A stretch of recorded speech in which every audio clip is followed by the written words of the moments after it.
어떤 분이신지 여러분 직접 소개 부탁드려보겠습니다. 우리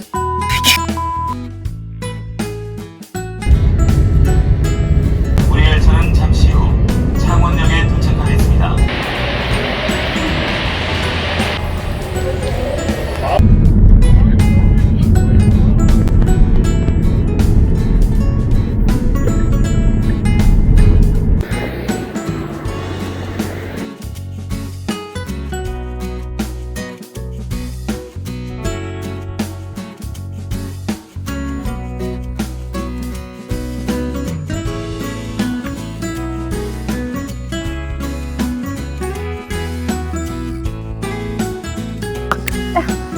여러분 오늘의 주인공이 저쪽에 있는데요. 함께 가보시겠습니다. 아직 말 안 했는데 가서 놀려줄게요.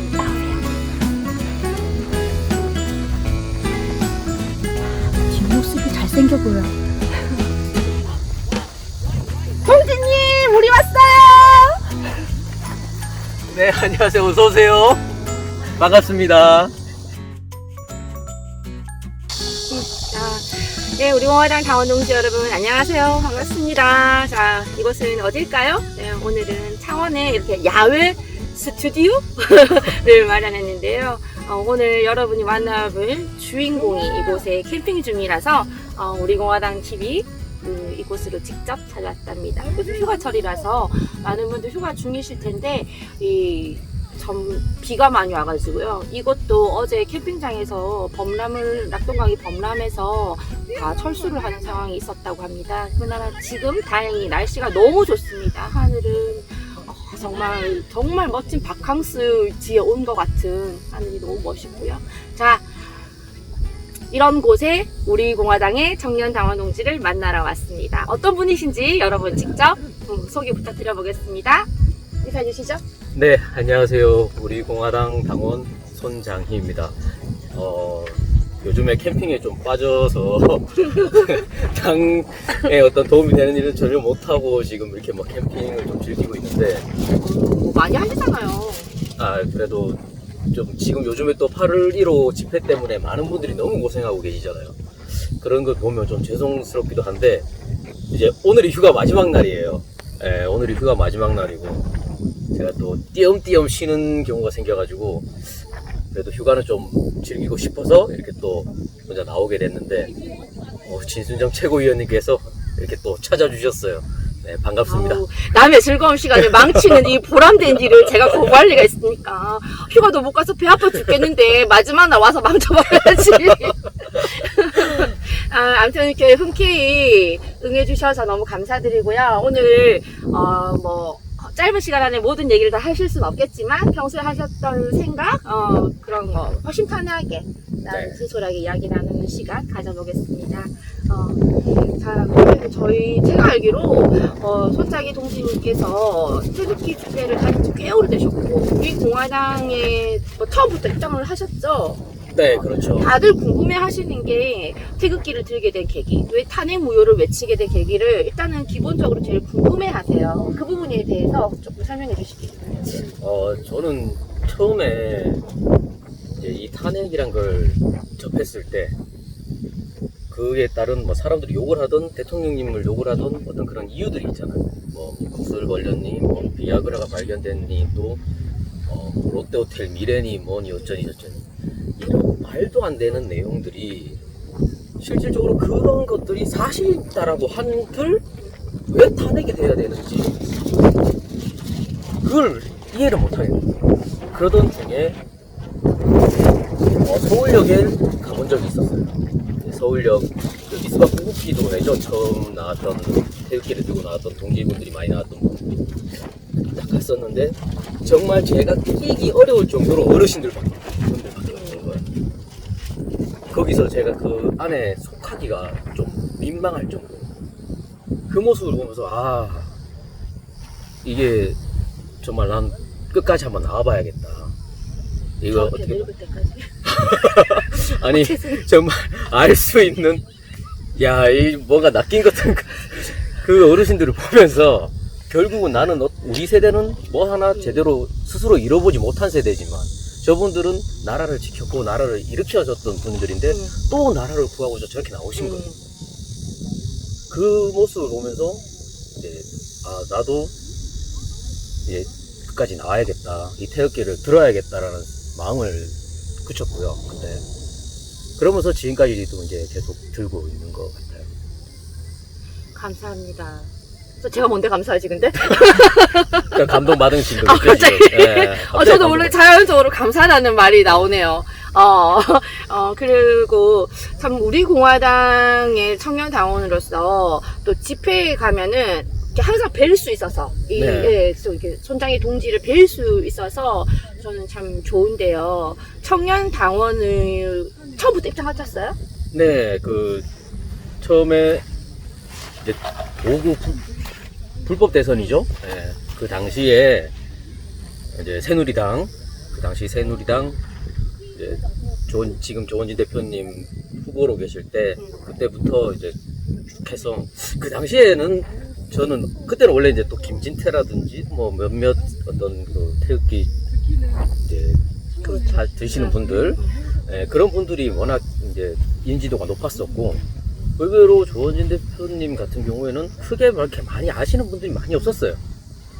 그런데 대구 집회 때 정미홍, 변희재 등등의 그 태극기 인사들이 지지를 받은 태극기 대통령 선거의 후보가 과연 어떤 분일까 하는 생각에 나갔던 게 조원진 대표님 선거 유세 첫날이었었어요. 대구 문화예술회관에서 했었는데, 그때 이제 대표님 연설을 듣고 반하셨구나. 이분이구나. 반하셨군요. 내가 하고 싶은 말을 그대로 하신 분이셨고, 제가 생각하는 것을 그대로 행동으로 옮기시고 계셨던 분이셨어요, 정말로.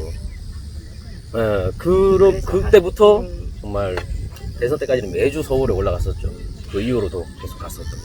저희가 이제 대한애국당, 우리공화당 지금까지 오기까지 솔직히 우리가 소기의 작은 승리나마 조금 겪은 적이 없어서 그런데 목말라 있잖아요. 네, 그렇기 그렇죠. 때문에 사람이 또 긴 투쟁이 지치기 마련인데, 제가 손장희 동지님한테 궁금한 거는 내가 태극기를 놓고 싶다, 힘들다 할 때가 혹시 있었는지.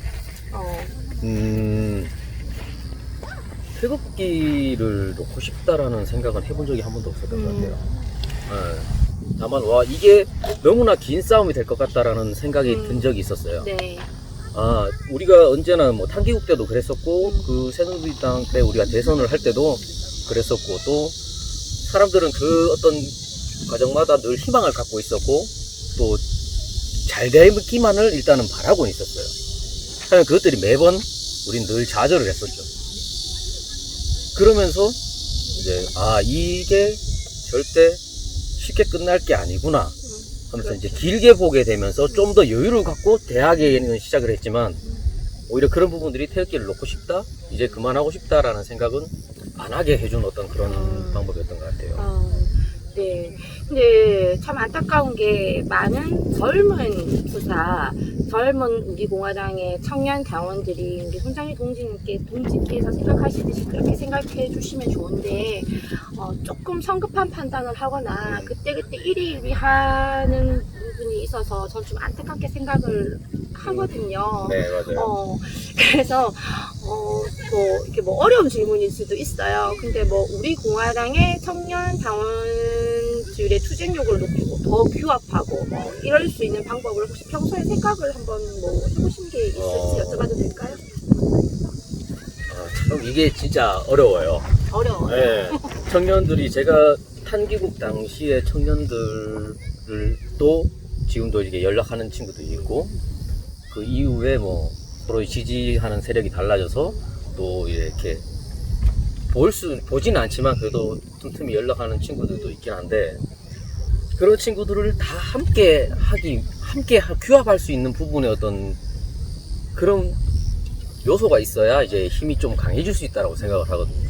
그러라고 보자니 뭔가 우리 당의 정체성이 뭔가 흔들릴 것 같고, 또 계속 우리의 어떤 그 한 가지를 밀고 나가자니 또 그 친구들의 규합이 어려워질 것 같고, 결국은 이제 정말 서로가 빨리 좀 친해져야 된다라는 생각이 먼저 들더라고요. 그래서 제가 이전에 청년 단체에서 활동을 하면서도 늘 좀 재밌는 어떤 그런 요소들을 찾아다니고 누군가 이렇게 쉽게 여기저기서 다 볼 수 있는 어떤 그런 컨텐츠를 찾아다녔던 게 뭐 경호관 그 래프팅을 하러 간다든지 단체로 모여서 또 어디 또 놀러 간다든지 함께 또 어떤 단합 대회를 한다든지 이런 걸 하는 이유가 결국은 그 사람과의 어떤 친목 도모가 점점 더 가깝게 만들어줄 수 있고 또 그러면서 서로의 마음을 알 수 있고 서로의 마음이 조금 다르더라도 아, 저 친구는 내가 이해를 해줄 수 있는 여유가 생길 수 있다고 생각했거든요. 네.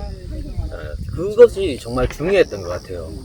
다만 이제 뭔가 또 이제 큰 사건을 앞두고 이제 또 서로가 생각하는 요소들이 지향점이 달라져가지고 또 뭐 소원해지는 친구들도 있었지만 결국은 그렇지만은 그런 인연을 끝까지 놓지 않고 좀 계속 이어져만 나간다면 또 시간이 지나면 또 함께 할 수 있고 그랬을 때 지금보다 더 큰 위기가 오지 않는 한 또 우리는 더 극복하면서 또 함께 할 수 있을 거라고 생각을 하거든요. 왜냐면 이런 걸 겪어봤으니까. 맞습니다. 맞는 생각인 것 같아요.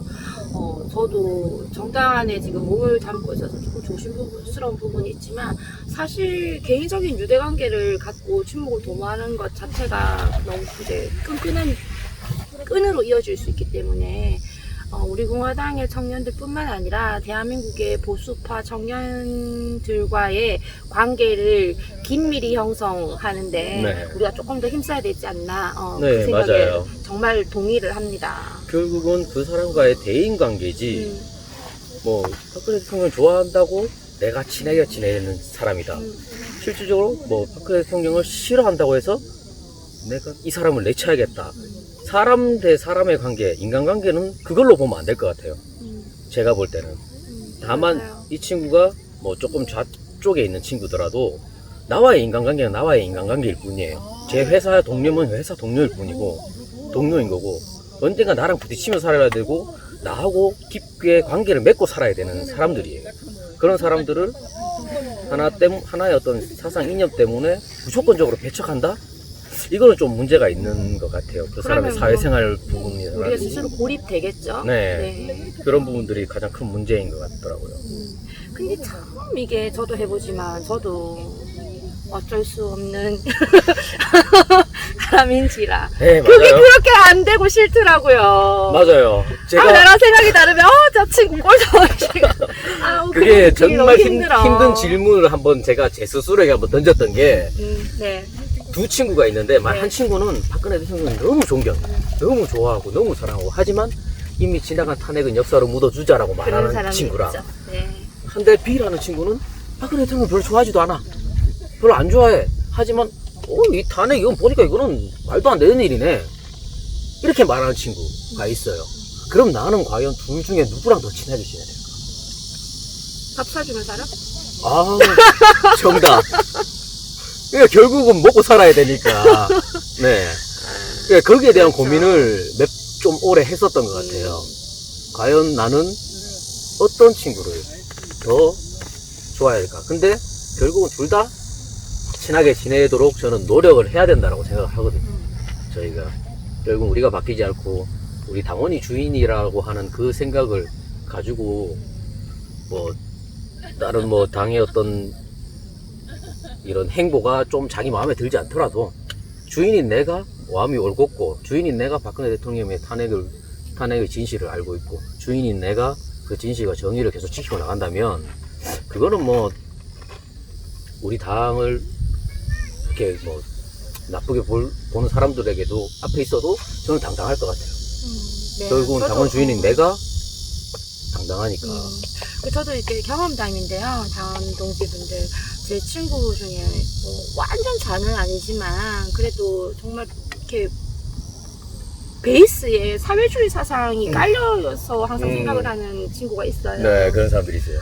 네. 그래서 이제 뭐 더불어민주당 지지자라고 해도 손색이 없는 이제 그런 애인데 제가 하도 이제 3년 넘게 이걸 하고 있으니까 이제 객관적인 사실에 대한 중요성보다 그것이 옳고 그러냐, 뭐, 그것이 맞냐, 아니냐라는 사실보다 그 친구한테는 진순정이 3, 4년 이렇게 할 때는 뭔가 이유가 있다. 진순정이 뻘짓하는 사람이 아니다. 헐시간 낭비하는 사람이 아니다. 어. 진순정이 이렇게 할 때는 뭔가가 있는 것은 맞구나라는 맞아요. 생각을 하더라고요. 네. 그러니까, 우리가, 진정성을 보여주는 것, 그런 것도 굉장히 중요하지 않나. 주위에 100마디 말을 듣기 싫은데 대놓고 막 계속 이야기하고 설교하고 하는 것보다 우리가 꾸준히 투쟁함으로써 우리의 진정성을 보여주는 것도 중요하다라고 생각을 합니다. 맞아요. 그런 친구 아까 제가 말한 그런 경우죠. 이 사람이 나랑은 다르지만 이 사람과의 대인관계를 이 사람을 더 인정하기 때문에 그런 생각을 하는 거죠. 근데 우리는 나랑 생각이 달라? 그냥 배척해버려. 어떻게 보면 그 최고위원이 그 친구분이 정말 오히려 더 좋은 생각을 갖고 있는. 그래서 저 출마했을 때 회계 봐주었습니다. 그 친구가 결국에. 그랬으니까. 멋진 친구고. 네, 여러분 이야기 도중에 잠시 여러분 시원한 라떼 한 잔 어떠세요? 그럴까요? 라떼 한 잔. 저 이번에 얼음이 다 녹겠어요. 꼰대 라떼라고 PPR입니까? 사왔어요. PPR입니까 이거? 그렇게 생각하시면 어쩔 수 없고 너무 웃겨가지고요. 꼰대란 말이야. 그러니까 아니죠. 라떼란 말이야. 이러면서. 우리 세대에서 우리 같은 생각 가지고 있는 사람들을 보면 좀 그들은 그럴 거예요. 좀 꼰대스럽다. 우리 이제 동년배 중에서는 약간 이제 보수적인 부분이 있기 때문에 쉽게 말해 꼰대 기질이 있다는 거죠. 미래 꼰대지. 미래 꼰대. 새싹 꼰대입니다. 저희가. 새싹 꼰대. 그냥 우스갯소리로 이렇게 했는데요. 기분 나쁘게 듣지 마시고 여러분도 이렇게 오후에 시원한 커피 한잔 하시면서 방송 보시기 바랍니다. 자, 그리고 약간 화제 전환을 해가지고요. 지금 현재 좌파들의 이게 정말 악법, 대한민국을 망치는 악법이 수도 없이 올라오고 있어요. 눈 저희가 조금이라도 신경을 안 쓰면은 막 없다가 지나가 버려서 모르는데 지금 국민들께서도 많은 분들이 잘 모르시더라고요. 근데 우리 공화당에서는 한상수 최고위원님께서 매주 이렇게 교육을 해주시잖아요. 그렇죠. 지금 그래도 우리가 차별금지법에 대해서 한번 이야기를 해봤으면 좋겠어요. 차별금지법. 네, 한창 예전부터 되게 이슈가 됐던, 말이 많았던, 논란이 됐던 그런 법이죠. 네. 말은 그럴싸하잖아요. 그렇죠. 그럴싸하잖아요. 그런데 자국민을 보호하지 않고, 그리고 우리의 그 사상을 이제 공산주의 사상, 사회주의 사상까지 다 받아들이게 되어 있고, 그리고 학력이나 실력 위주로 능력받는 사회가 무너짐으로써 사회 발전을 저해하고, 그리고 동성애를 인정함으로써 대한민국의 기본인 가족을 파괴한단 말이죠. 그렇죠. 정말 이거는 말도 안 되는 법인데, 여기에 대해서. 차별금지법의 가장 큰 문제점은 결국은 역차별 문제인 것 같아요. 물론 사실상 이제 시대가 변해서 예전 같은 경우에는 남녀 7세 부동석 이런 그게 있었지만 요즘에는 남녀가 가까이 지내는 게 더 보기가 좋잖아요. 오히려 이제는 남자 여자가 지금 가까이 지내는 것도 이제 그렇게 혐오스럽게나 이렇게 보지 말라 하는 거잖아요. 일단 이렇게 보면 그런 거에 대해서도 그거는 결국은 그거를 싫어하는 사람들은 또 법으로 제한을 두겠다라는 거예요. 그 한마디로 그냥 이제 차별금지법이 새로운 역차별을 만들어내는 차별법이 돼버리는 거죠. 제가 예전에 서울의 퀴어 축제가 지금 동성애 쪽으로 얘기가 좀 가고 있는데 차별금지법에서도 제가 가장 이제 이슈가 됐던 게 그거였었는데 게다가 우리 공화당은 동성애를 반대하지 않습니까? 절대 반대하지. 그때 이제 서울시청 앞에서 퀴어 축제가 일어났을 때 주변에 서울 그 종로 쪽 일대 전부 다가 집회였어요. 그 당시에 정말 반대 집회, 또 우리 서울역에서 남대문까지 태극기 집회, 그리고 또 여러 태극기 단체들의 또 집회, 광화문 쪽 집회. 그래도 서울 전체가 집회로 마비가 될 상황이었었는데 그때 이제 집회가 다 마치고 광화문 그 당시 천막, 대한애국당 천막 장소에서 밤을 새면서 종로 쪽에 나가본 적이 있어요. 네. 거기서 직접 그걸 목격을 한 거예요, 저는. 어떤 것을. 남자 둘이서 손을 잡고 오 마이 갓. 손을 잡고 걸어가면서 이것들이 걸어가면서 얘기를 하고 싶으면 이렇게 얘기를 하면 되는데 꼭 귀에다 대고 속삭여 둘이서. 바람 나온 거 아니야, 걔는. 그러니까 뭐 전초전이니? 싫어. 둘이서 막 그러더니 한 명이 이거 옆 사람 그 남자의 엉덩이를 툭툭툭 두드리는 거야. 야 진짜 그걸 보고 진짜 부러웠죠. 욕이 막 진짜 부럽다고요? 부러웠죠. 누가 안 때려주나 이러고 쓰는 건 아니었고 정말 그 흔히 말하는 동성애자들의 어떤 그 모습들이 상상이 되면서 한 번씩 사진으로 올라오는 어떤 그런 거 속이 메스꺼워질 정도로 거부감이 있는 거예요. 자 그런 거부감을 제가 표현을 했다면 이 차별금지법에 의해서 저는 처벌을 받는 거겠죠. 그렇죠. 이건 어떻게 보면 정말 역차별인 거예요. 나는 정말 싫은데 싫은 걸 왜 싫어한다 못하지? 맞지. 좋은 사람들은 좋아할 수는 있겠지만 나는 싫어한다는 표현을 할 수 있는 건데 그 자체가 이 차별금지법 자체가 다른 오히려 다수를 역차별해버리는 그런 차별법이 돼버리는 거예요. 그게 정말 큰 문제라고 생각해요. 그리고 동성애 같은 경우에 솔직히 우리나라에서 뭐 동성애를 한다고 법적 처벌하지 않잖아요. 그렇죠. 그것만으로도 법적 처벌하지 않잖아. 단지 동성 결혼이 이제 안 되는 건데 그런데 그러면은 법으로 처벌하지 그냥 자기들끼리 동성애 하면 돼요. 근데 왜 굳이 그거를 법적인 보호를 자기들이 받겠다는 건지 뭐 잘한다고 그러는 건지 뭐 좋은 일이라고. 그런 거죠. 그러니까 한마디로 전체적인 목적은 대한민국의 기본을 파괴하려는 것이죠. 그들의 목적은. 그때 봤던 그 남자의 아직도 얼굴도 기억날라 그래요. 하도 충격받아가지고. 그때의 감정을 한마디로 표현하면 너네 행복하니? 약해. 이거 아니에요. 그러면 그때의 감정을 NG를 다시 하겠습니다. 시청자 여러분 잠시만요. 자 생각 잠시 하시고 그때 기분을 한마디로 표현하면 지금은 행복하니? 조금 만족스럽네요. 이런 스타일을 좋아하셨구나. 네, 저 하드코어예요.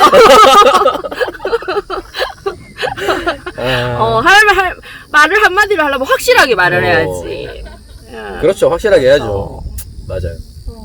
너 그거 나쁜 거야가 아니고 이 나쁜 새끼야 이래야지. 그렇습니다. 그거 말고도 저 차별금지법에서 동성애 또 지금 이렇게 제가 개인적으로 또 이거 문제가 된다고 생각하는 게 그러니까 학력으로 차별을 하지 말라. 네, 그렇죠. 그럼 만약에 저희 가게에서 알바를 뽑잖아요. 네. 알바를 뽑을 때 그래도 성실하게 학교 다니는 애를 뽑지. 중학교 중퇴가 그때부터 불성실하게 살아온 애가 애를 뽑겠어요? 그렇죠. 그거는 나는 같은 돈을 주는데 나도 최대 이익을 효과를 보려고 하면 그렇게 지금 뽑지 않겠어요? 근데 그것을 차별이다 라고 이야기하는 거에 대해서는 또 어떻게 생각하세요? 그거는 우리가 알 수 있는 거는 이제 사람을 고용할 때 그 사람의 어떤 지나온 과거라든지 그런 거 어떤 성취도 이런 거는 그 사람의 어떤 그 지나온 과거 기록들을 보고 알 수 있는 거잖아요. 지금 바로 만나는데 내가 어떻게 그 사람을 알아? 그게 어떤 하나의 근거가 되고 기준이 될 수 있는 건데 그거를 차별을 한다라는 거는 말이 안 되는 거죠. 실제로 학력난을 없애고 또 다른 어떤 그런 부분들을 자기 어떤 입상 경력들 이런 부분들을 없앤다 그러면 이거는 오히려 이 또한 또 역차별을 받는. 그러니까 한마디로 말해서 말도 안 되고 멋 같은 법이잖아요. 이 차별금지법이 그냥 차별법이에요. 어떻게 보면. 빙고네요. 이 차별금지가 아니라 이건 그냥 차별하는 거예요. 열심히 노력한 사람 차별하고 그렇네요. 성실하게 살아온 사람 차별하고. 맞습니다. 똑똑한데? 맞는 것 같습니다. 한마디로 사회가 발전을 할 수가 없는 거죠. 그런 식으로 모두가 똑같이 대우를 받는다고 하면 누가 공부를 하겠어요? 공부하는 사람이 바본 거죠. 대학 가고 대학원 가는 사람이 바보인 거예요. 맞아요. 자기 개발하는 사람이 바보인 거예요. 이번 인국공 사태도 그런 맥락인 것 같아요. 보면 결국은 그 사람들이 차별을 받은 게 아니라 불이익을 받은 거죠. 실제로 열심히 했던 사람들이 그 정규직 전환 그 하나 때문에 실질적으로 정말 열심히 공부하고 진짜 노력해서 들어갔던 사람들은 그 카톡방 공개도 나왔었잖아요. 너무 어이없게 나는 뭐 고등학교 나와서 비정규직 있다가 이제 정규직 됐다. 대학 4년 나오고 유학 갔다 오고 정말 공부 열심히 하고 성실하게 스펙 쌓아서 갔던 친구들은 똑같아진 거예요. 그냥 오히려 더 늦게 들어가고 그 친구들보다 사회에서 일해서 이제 자기 어떤 경력이나 자산을 늘릴 수 있는 시간을 더 빼앗기게 돼버린 거죠. 어떻게 보면 그거에 많은 보상은 없고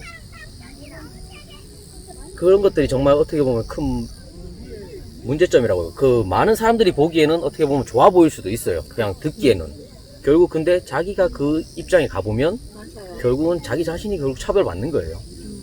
노력한 만큼. 그러니까 자기 밑에 사람한테 그렇게 돼버리면 얼마나 또 자기는 또 분노하겠어요.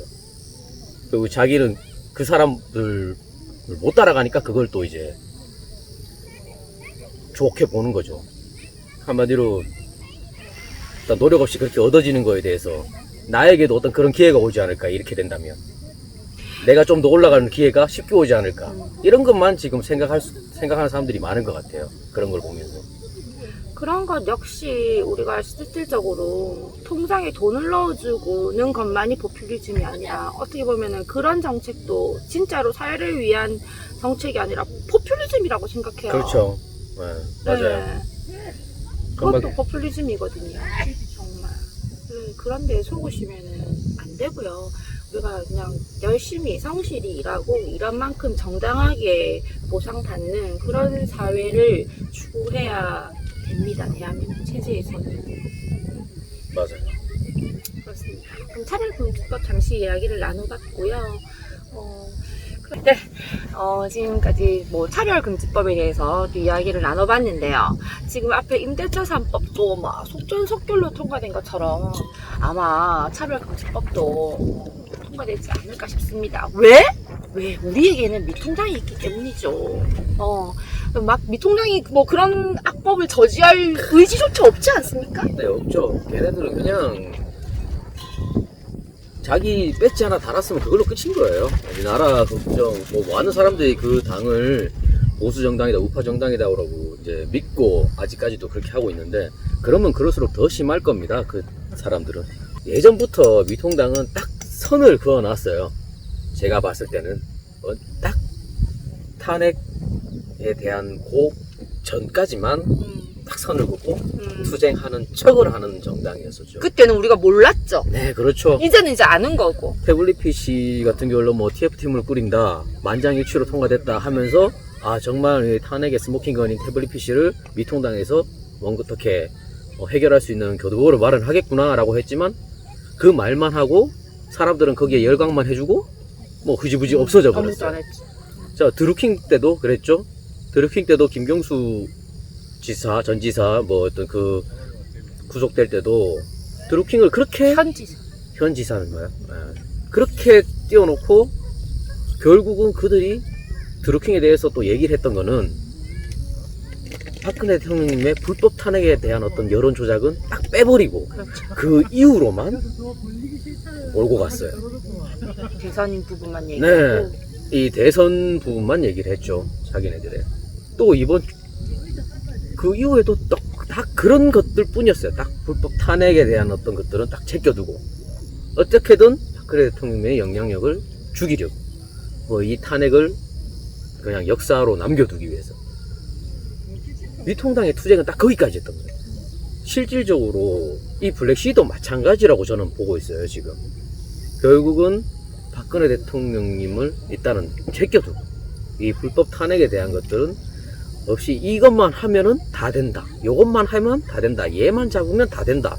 결국 불법 탄핵을 제대로 받지 않고서는 어떤 것도 그들에게 이길 수가 없음에도 분명한데 일부러 지려고 해도 저렇게 하지 못할 거예요. 정말. 그러니까 대한민국에게 박근혜 대통령님의 탄핵은 첫 단추인 거예요. 첫 단추. 네, 맞아요. 보수가 망한 첫 단추이기도 하고, 보수가 살 수 있는 첫 단추, 대한민국이 망하는 단추, 또 대한민국이 살 수 있는 첫 단추인 거예요. 이거를 바로 잡지 않으면 단추를 다 끼워도 엉망진창인 곳이 되는 거예요. 맞아요. 그래서 미래통합당의 어떤 그런 투쟁이 과연 이 우파를 재건할 수 있는 투쟁인가, 이 대한민국을 재건할 수 있는 투쟁인가는 분명히 다시 생각을 해봐야 되는 거예요. 그렇기 때문에 이제 저는 우리 공화당 또한 뭐 이렇게 부족한 점들도 있겠죠. 당연히 뭐 모자란 점들도 있겠고, 하지만 적어도 그 첫 단추, 말씀하셨던 그 첫 단추는 분명히 잘 끼워야 된다라는 그 의지를 갖고 있는 정당이 지금 대한민국에는 우리 공화당밖에 없다라는 확신을 가지기 때문에 뭐 그건 끝까지 함께 투쟁을 해야 되는 것 같아요. 미래통합당과 함께하는 어떤 그런 투쟁, 저는 정말 이용만 당하는 투쟁이 되지 않을까, 그게 그런 생각을 해봅니다, 저는. 아니, 요 앞에 최고위원회의에서 이렇게 표현을 했었는데요. 솔직히 제가 보았을 때 미통당은, 저는 솔직히 미통당이라고 말하기도 싫어요. 꼴통당이라고 말하고 싶어요. 그 당은 자기들의 유권자들, 지지자들을 진짜 어장관리하고 있는 것 같아요. 맞아요. 멋진 표현이면 진짜 어장관리를 하고 있는 것 같아요. 그냥 가둬놓고 살살 도망가지 않게끔 사료나 밑밥이나 조금 던져주면 그 안에서 살고 있는 그런 어리석은 국민이 되어서는 안 되고요. 정치적인 폭을 넓히셔서 이제 미통당의 그 그물망에서 벗어나셔가지고 우리 공화당과 함께 좀 투쟁해 주시면 승리의 날이 더 빨리 오지 않을까. 네. 더 고생하는 날이 좀 짧아지지 않을까, 이런 생각을 해봅니다. 투쟁하면 우리 공화당 아니겠습니까? 격공합니다, 진짜. 제가 이제 여름이 되니까 또 생각이 나는 것이, 가장 힘들었지만 가장 우리가 동지애로 똘똘 뭉쳤었던 작년, 작년 여름을 얘기 안 할 수가 없어요. 우리 광화문에 천막 당사 있었을 때. 그렇죠. 네. 시간 나면 올라가서 네, 또 그때 고생 많이 하셨죠? 네, 저뿐만 아니라 많은 청년들도 또 많이 고생을 했었고요. 실질적으로 우리 공화당을 지지하지 않는 청년들도 그 천막 3.10 열사분들의 진상을 규명하고자 하는 그 천막에 대한 의의는 정말 높이 사는 사람들이 많았었어요. 그래서 어떻게 보면은 그 천막 하나로 되게 많은 또 우파들이 규합할 수 있는 그런 계기도 있었었고, 또 서로가 또 좀 더 이해를 할 수 있는 그런 장이었었죠, 그곳이. 정말 그때는 이 광화문에는 태극기가 없었고 애국가가 울리지 않는 어떤 그런 광장이었는데, 우리 공화당이 들어오면서 그곳에 매일 아침 이제 애국가가 울려 퍼지고 태극기라 그리고 또 성조기가 휘날리고, 정말 이건 우리 공화당이 찾아온 어떤 정말 우파의 큰 쾌거라고 볼 수 있는 그런 하나의 사건이었죠, 그 천막 당사는. 네, 맞아요.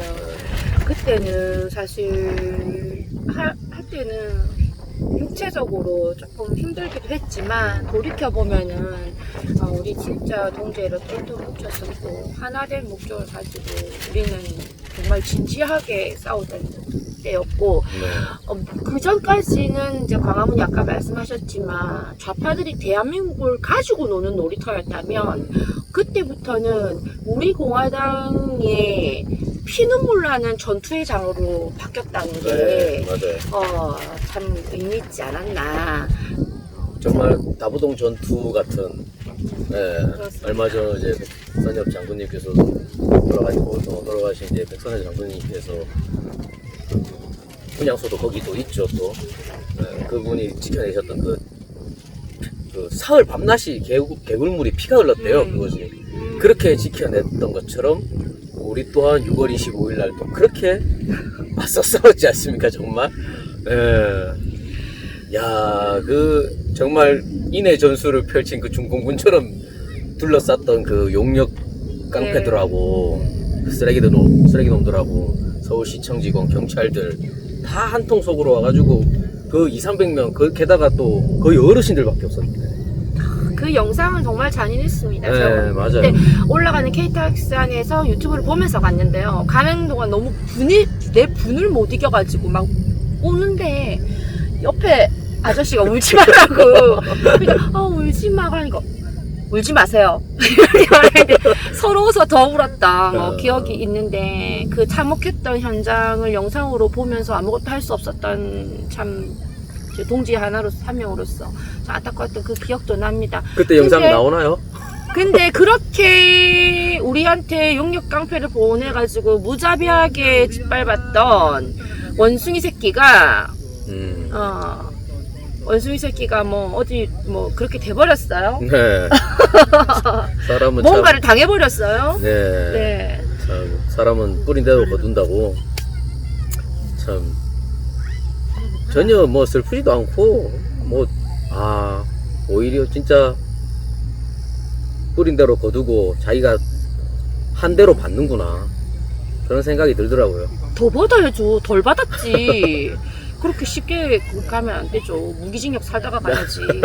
아니 솔직히 아니 그때 진짜 정말 피도 눈물도 없이 그런 깡패 새끼들을 보내가지고 어르신들한테 그렇게 한 그런 양심을 가지고는 그런 일에 자살할 리가 없다는 거죠. 그렇죠. 그런 건 그러니까 있어요. 한마디로 네, 맞지 맞아요. 않다는 거죠. 저런 놈이 그런 것 때문에 아직 미투? 그거 하나 때문에 그런 철면피가 그런 것 때문에 그걸로 그럴 리가 없죠. 그걸로 인해서 자살할 정도의 양심이었으면 양심과 그런 정도의 멘탈이었으면 그러면 그런 짓 안 하지. 맞아요. 네. 못하죠. 간 떨려서. 그러니까요. 그러니까 그런 부분이 있습니다. 안타깝게 그렇게 그냥 가버려서 우리가 복수 안 갚음을 할 수 없지만 참 그때 우리 투쟁했던 그 여름을 아마 죽을 때까지 못 잊을 것 같아요. 이건 역사책에 기록돼야 될 내용이에요. 정말. 네. 앞으로 대한민국의 역사 교과서에 분명히 기록되고 이거를 잊지 않아야 다시 또 우리는 아프고 안타까운 그리고 슬픈 그런 대한민국을 또 지내지 않을 거라고 저는 봅니다. 맞습니다. 네. 그래 지금 우리의 이런 투쟁은 지금 휴가가 있는 게 아니잖아요. 이제 계속 되고 있는데요. 박근혜 대통령님 나오시고 그리고 우리 대한민국이 정상화되는 정말 무궁화하고 찬란한 발전까지 바라는 것은 과욕이라는 걸 제가 이제서야 알았습니다. 대한민국의 정상화를 위해서 쉼없이 싸우고 있는데요. 어김없이 이번 광복절 8월 15일에 우리 공화당의 집회가 있습니다. 아시죠? 그때 시간 되시나요? 제가 그때 가려고 얼마나 열심히 일했는지 모릅니다. 시간이 안 돼도 시간을 내셔야죠. 네, 이거는 안 돼도 가야 될 부분이죠. 제 주변 분들한테도 함께 가자라고 이렇게 권유도 하고 있고, 제 나름대로의 어떤 그런 홍보도 하고 있는데, 결국 이거는 내가 지금의 이 시대를 살면서 마땅히 해야 될 일인 것 같아요. 지금 아무것도 방해받지 않고 저들과 결탁한 그런 세력들 때문에 아무것도 방해받지 않고 자기들 마음대로 지금 나라를 망가뜨리고 있는 그런 세력들에게 지금 국민이 아니면은 누가 거기에 대해서 경고를 하고 또 얘기를 하겠어요. 분명히 이건 우리 국민으로서는 분명히 이거는 나와서 그들에게 따끔한 경고를 해야 되는 날이라고 생각을 하고요. 꼭 참 많은 분들이 참석을 해야 되는 어떤 그러한 날이라고 봅니다. 우리 공화당만이 할 수 있는 어떠한 정당도 어떠한 세력도 할 수 없고 꼭 우리 공화당만이 할 수 있는 강력한 장외 투쟁 8월 15일 광복절 여러분께서 정말 많이 와주시면 좋겠고요. 현장에서 우리 손장희 동지님 보면 꼼데라떼 한 잔 사주세요. 아유, 꼰대 오셨어요? 네, 진짜 제가 박정희 대통령 상암동에 있는 그 기념관에 갔을 때 대통령 어록을 보면서 느꼈던 게 박정희 대통령께서 하신 말씀이 내가 일을 함에 있어서 당대의 어떤 말을 염두에 두고 당대의 평가를 염두에 두고 일을 한 적이 없다. 후세 우리 후손들과 사가들의 평가를 염두에 두고 일을 했다 그랬어요. 결국 지금에 와서 그 박정희 대통령, 국부 이승만 대통령, 박정희 대통령, 그리고 박근혜 대통령님, 이 세 분의 어떤 그런 업적이, 그런 평가가 어떻게 이어져가고 어떻게 남겨지느냐는 결국 지금 이 시대를 사는 우리의 몫인 거고, 이제는. 그러기 위해서는 정말 8월 15일, 한국은행 앞에서 태극기를 들고, 우리가 어떤 것을 얘기하고 싶은지, 무엇을 위해 싸우는지를 똑똑히 저들에게 보여줘야 된다고 생각을 합니다. 맞죠? 자, 마지막으로 한 가지 질문이 아니라 미안한데, 마지막으로 두 가지 질문을 드리겠습니다. 네. 자, 첫 번째는, 지금 우리 공화당이 2기 지도부가 들어왔는데, 네. 앞으로 더 나은 우리 공화당을 위해서 2기 지도부에 바라거나, 혹은 당원 동지님들께 더 뭐 개선하거나 고쳐야 되겠다, 이렇게 생각하신 바라는 점. 역시나 이제는 자생의 단계는 이제 거쳤고, 자립의 단계도 어느 정도 완성이 됐다고 봐요. 네. 많은 어려움 속에서도 끝까지 지금 이제 쭉 이어져 나오고, 오히려 점점 더 결집하고, 위기를 극복하면서 더 결집하고 있는 어떤 모습을 봤을 때, 자립의 단계도 많이 지나왔는 것 같은데, 이제는 자강이죠. 정말 강해져야 되고, 결국은 그렇게 강해져야 우리가 이제 뜻하는 바들, 그런 것들을 이룰 수 있다고 봅니다. 그 자강을 하기 위해서는 결국은 우리 박근혜 대통령님도 늘 했던 혁신, 개혁, 어떤 이런 부분들을 되게 중요시 하셨고, 네. 그러한 것들을 이끌어 가다가 결국은 이렇게까지 되셨지 않습니까? 하지만 우리 공화당은 그 개혁을 끝까지 잘 해서, 또 정말 말뿐인 개혁이 아니라 실질적으로 보여줄 수 있는 어떤 그런 개혁들, 그런 것들이 이제 나타날 수 있게끔 우리 지도부들께서 좀 더 다방면으로 띄워주셨으면 좋겠어요. 그리고 그 지도부들의 어떤 노력을 당원들은 자신의 생각으로만 좀 판단하지 않으셨으면 좋겠어요. 이거 갖고 이렇다 저렇다 말이 너무 많잖아요. 이미 우리는 8,000명인가요? 거의 7,000명인가요? 당원, 제가 그 정확한 숫자는 지금 모르겠는데, 그 많은 이제 책임 당원들이 투표로 인해서 우리 당을 이끌어갈, 우리 당을 이끌어갈 지도부들을 선출을 했습니다. 그 선출된 지도부에 대해서는 그들의 임기를 보장을 해야 되는 거죠. 그 사람들이 활동성을 보장을 해줘야 되는 거예요. 당원들은. 자기 마음에 안 든다고, 나 이 당 아닌가 보다. 또 자기 마음에 안 든다고 또, 나 이제 안 할래. 이거는 주인인 당이 아니죠. 당의 주인이 아니죠. 스스로가 주인임을 포기하는 거니까. 정말 주인의 자세로 이 당이 우리 2기 지도부의 어떤 그런 비전과 뜻을 잘 펼칠 수 있도록 우리 당의 주인인 당원들이 많이 도움을 좀 더 넓은 시야로 이렇게 좀 응원을 해주셨으면 좋겠고요. 우리 그런 데 대해서 너무 두려워하지 말고, 일단 당의 지도부를 맡았다는 것은 자기 스스로도 욕을 먹는 거는 솔직히 감수를 해야 되지 않겠어요?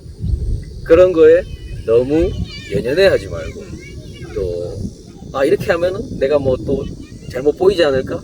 이런 거에 너무 또 신경 쓰지 말고, 뜻한 바 길이 있고 그 소신이 있다면 앞으로 밀고 나갈 수 있는 그러한 지도부들이었으면 저는 더 바랄 게 없겠습니다.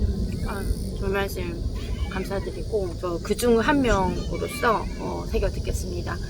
자, 여러분 어떻게 들으셨나요? 지금 이제 거의 막바지에 이르렀습니다. 제가 마지막 휴가 마지막 날 우리 공화당 TV와 함께 해주셔서 너무너무 감사하다는 말씀과 함께 시청자 여러분께, 네. 우리 당원 동지 여러분께 마지막 인사, 네. 말씀 부탁드립니다. 네, 우리 공화당 당원 동지 여러분들, 정말 길다면 길고 짧다면 짧은 이 4년간의 투쟁을 함께 해온 우리 동지님들이 어느 한 분이나 소중하지 않은 분들이 없지 않습니까? 물론 많은 분들이 그 사람마다의 다 생각이 다르고 또 그 생각이 달라서 서로 또 얼굴 붉히는 경우도 많고, 그렇지만 우리가 함께 해야 된다는 것만큼은 전혀 저는 이의가 없는 사람입니다. 이승만 국부 대통령께서, 건국 대통령께서 하신 말씀이 이제 그거죠. 늘 아는 뭉치면 살고 흩어지면 죽는다. 우리가 어떻게 보면 흩어져야 될 이유보다 우리가 뭉쳐야 될 이유는 훨씬 더 많고 큽니다. 그날 그렇게 해서 승리를 이끌어낼 수 있는 그날까지 서로 죽을 자리엔 내가 가고 살 자리는 동지를 보내겠다라는 그 마음가짐으로 열심히 함께 이끌어주면서 투쟁을 했으면 좋겠습니다. 짝짝짝짝. 네, 오늘 어떠셨어요? 우리 손정희 동지님 휴가 마지막 날 이렇게 쳐들어와서 이야기를 나눠봤는데요. 앞으로 더 많은 우리 청년 당원들, 애국 보수 청년들의 생각을 여러분들께 전할 수 있도록 전국 방방곳곳을 더 뛰어다니겠습니다. 다음에는 또 다른 청년분을 모시고 이야기를 나눠보겠습니다. 여러분 오늘 함께 해주셔서 너무 감사드리고요. 같이 인사드릴게요. 네. 여러분 뭐야? 행복한 오후 되세요. 파리롯데 봬요. 파리롯데 봬요. 이거